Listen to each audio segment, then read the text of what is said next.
ಪ್ರಭಾ ಇಷ್ಟೊಂದು ಬೆಳೆದು ಬಿಟ್ಲ.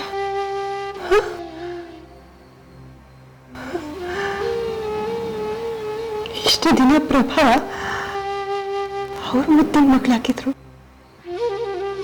ಈಗ ಈಗ ನನ್ನ ಒಬ್ಬಳು ಮಗಳಾಗ್ಬಿಟ್ಲು.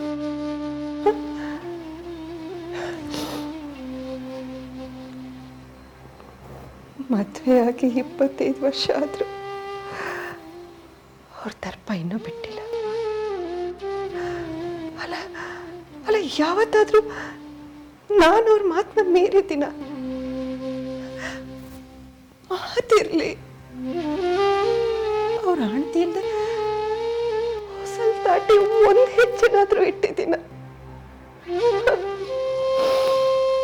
ಆದ್ರೂ ಅದು ಪ್ರೇಮ ಪತ್ರ ಬಂತು ಅಂತ ಇವತ್ತು ಪ್ರಭಾ ನನ್ನ ಒಬ್ಬಳ ಮಗಳಾಗ್ಬಿಟ್ಲು. ಮಂದ